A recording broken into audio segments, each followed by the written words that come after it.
A little while ago, there was some, not controversy, that would be probably just too strong a word for it, but a debate, one might argue, when there was an Afghanistan refugee lady who gave birth to a son.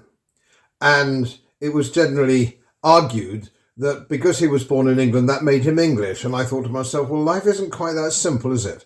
And it reminded me of the anecdote about the Duke of Wellington, who said, somebody mentioned that he was born in Ireland, implying that that made him Irish. And he said, our Lord was born in a stable, but it didn't make him a horse.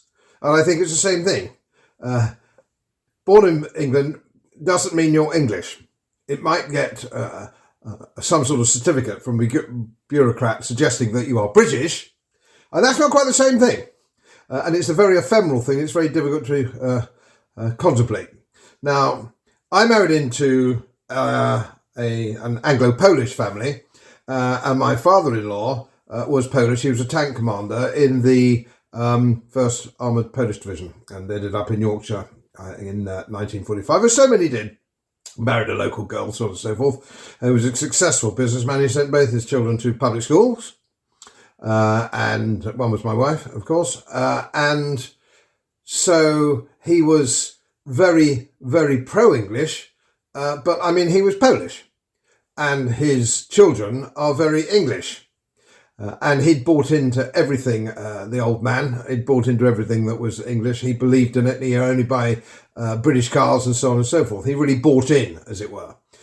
So his children and children's children, as they are now, play a very high standard of rugby football with very complicated names, unpronounceable on their chests, but they are English. They are very, very, very English.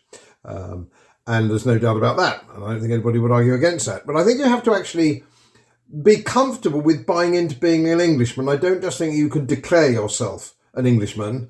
I think you have to want to be an Englishman and accept the institutions and the history that goes with it.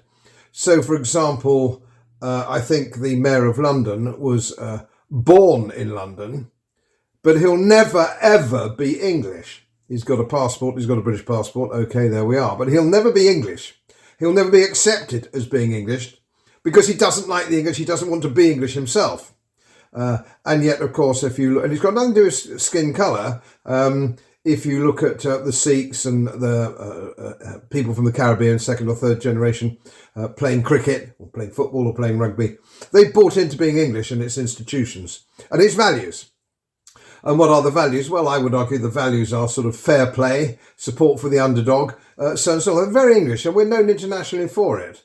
Let me give you a little anecdote. Of course, some of it might be you might argue is a class thing, but I don't know that it necessarily is.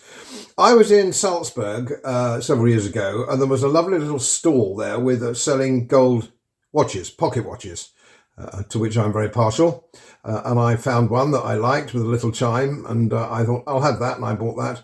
And it was 2,000 euros, I think, or something of that nature. And it was a little family stool, actually. And I bought it, and I went away, and I looked at my receipt thing that goes through the card machine, the Visa thingy. And he'd got it wrong. He'd put 200 euros and not 2,000 euros. And of course, it was a crowded thing, and we were on the edge of the market square. We were on our way back to the hotel, and all that, so on and so forth. Now, I could have quite easily got that watch for 200 euros. There wasn't really much he could have done about it, to be perfectly frank. But I'm an Englishman, and that's not my way.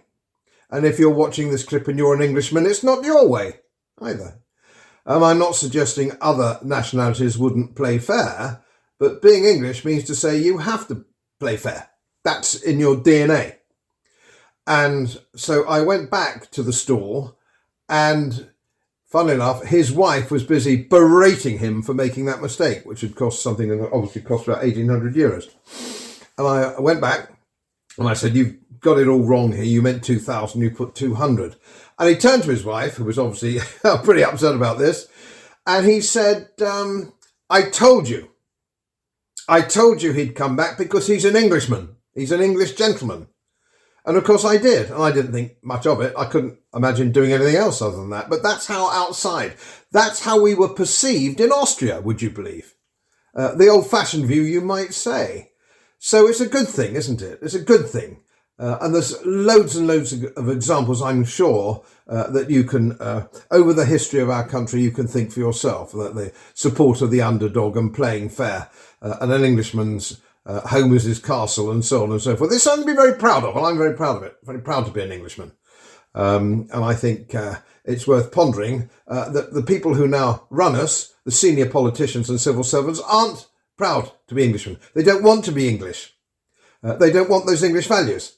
So I say to them, you're not English. You might be British, you might have a British passport. You may sound British. You may have been born here.